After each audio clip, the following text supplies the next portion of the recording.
Здравствуйте! В эфире программа «Энергетика Якутии», отраслевые новости. С вами Татьяна Каракулова. И вот о чем сегодня расскажем в выпуске. Новые емкости для хранения ГСМ готовятся к отправке в отдаленные районы Саха-Энерго. Установлен новый исторический максимум потребления электроэнергии. Путешествие в прошлое. Надежный фундамент Якутской ТЭЦ заложили строители в начале 30-х годов. В производственном центре Саха-Энерго в этом году изготовят 16 емкостей для хранения топлива. Они будут установлены рядом с дизельными электростанциями в отдаленных селах Якутии. Такие резервуары должны отвечать строгим экологическим и пожарным нормам, поэтому их монтаж доверяют только лучшим специалистам. Об особенности такой работы в нашем репортаже. Чтобы соединить эти стальные листы будущего резервуара для хранения топлива, от сварщика требуется сплошной ровный шов. Эту работу доверяют лишь специалистам высшего разряда. Они должны пройти строгую аттестацию в Национальном агентстве контроля сварки. Сварка требует очень большого внимания. Нужно уделять каждому миллиметру шва. Катет должен быть определенный. Ток, полярность должны соблюдаться. Все в соответствии с ГОСТом 14771. Будущая 50-кубовая емкость для хранения жидкого топлива должна быть прочной и долговечной. Готовую работу будут принимать буквально под микроскопом. Все швы просветят рентгеном, после чего происходят гидроиспытания. В производственном центре Саха-Энерго о качестве знают все. Эта емкость уже 80-я.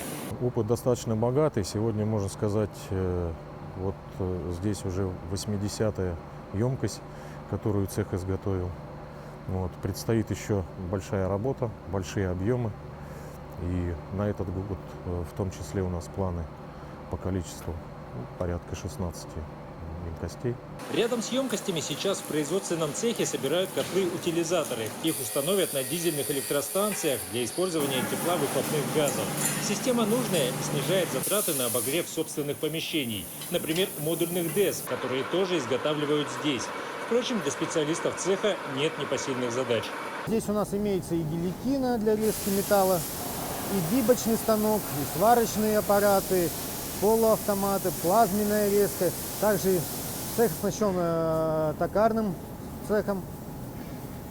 Здесь фрезерные, сверлильные, токарные.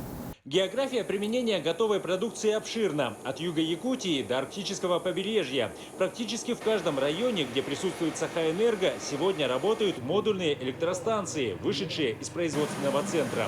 За последние годы заметно обновился и парк резервуаров для хранения ГСМ. Все сделано качественно. Это доказал опыт эксплуатации в самых экстремальных условиях на Земле. В Якутии в январе установлен новый исторический максимум потребления электрической энергии.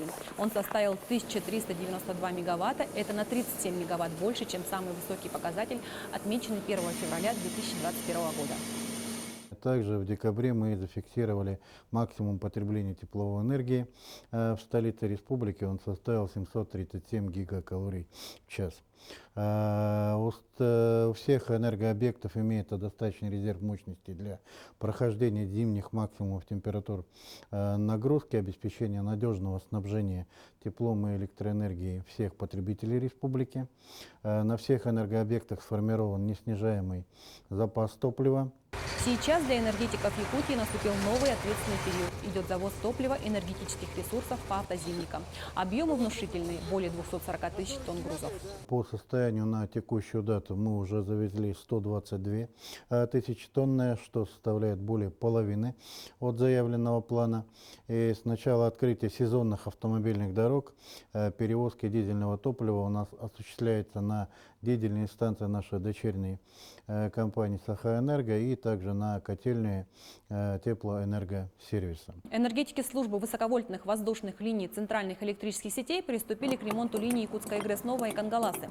В районе села Капитоновка ведется сборка деревянных опор. Работа сложная. Каждый элемент нужно очистить от коры, затем просверлить отверстия для винтов. Ниже минус 40, тогда уже мы делаем только шкуровку, заготовку элементов опор, сверление.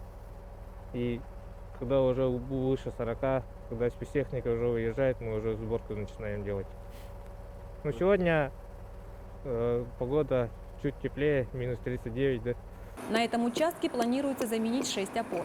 Поднимать их начнут в марте, когда улучшатся погодные условия. Всего в рамках ремонтной программы Якутскэнерго в этом году планируется отремонтировать 762 километра линии электропередач.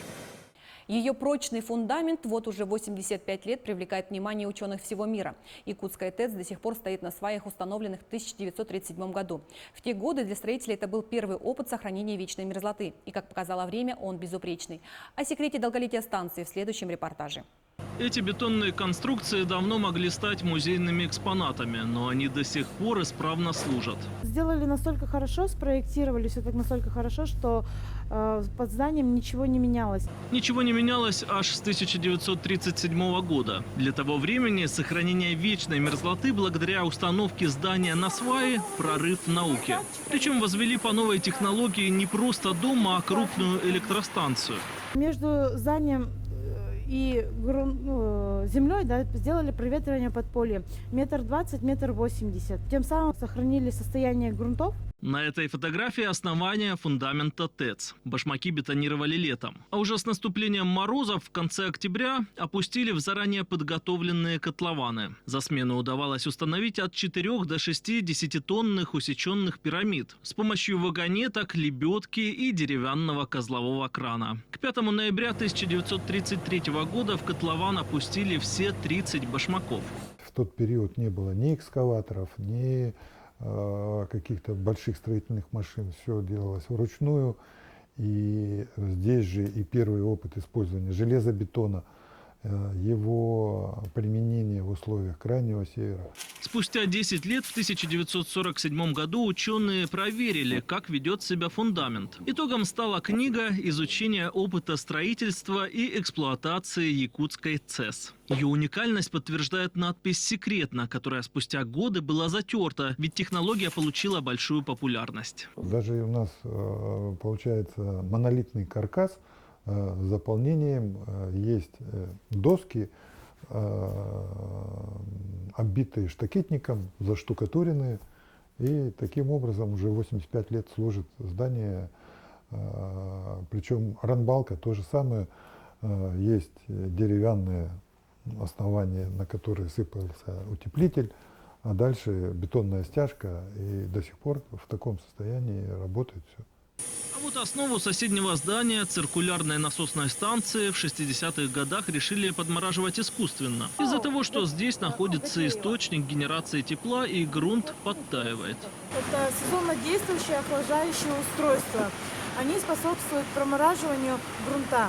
Сегодня за качеством несущих конструкций якутской ТЭЦ внимательно наблюдают ученые-мерзлотоведы. В этих шахтах установлены приборы, которые подтверждают, что грунт стабильный. А рядом со станцией со временем выросли крупные жилые микрорайоны, где по причине насыпных грунтов и вечной мерзлоты применена такая же технология.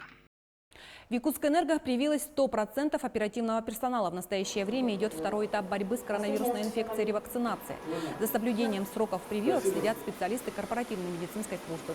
Конечно, как и в регионе в целом, регистрируется подъем случаев заражения работников новой коронавирусной инфекции. Но все эти случаи в большинстве своем протекают либо в легкой степени тяжести, либо практически бессимптомно. Поэтому пока ситуация вся под контролем, мы отслеживаем каждого работника, у кого был случай коронавирусной инфекции. Кроме того, по рекомендации главы Якутии Айсена Николаева в компании введен режим удаленной работы для сотрудников старше 60 лет, беременных женщин и родителей школьников. Инстаграм-страница Якутскэнерго лучшая среди предприятий Росгидро. В конкурсе «Лучший коммуникационный проект» она стала победителем своей номинации. Кроме того, диплом получил еще один проект пресс-службы Якутскэнерго. Информационное сопровождение борьбы с лесными пожарами отмечено как лучший пиар-проект Росгидро. Всего в конкурсе приняло участие 76 работ, которые представили 30 специалистов по связям с общественностью. На сегодня у меня все новости. До встречи в новых выпусках программы «Энергетика Якутии». Берегите себя.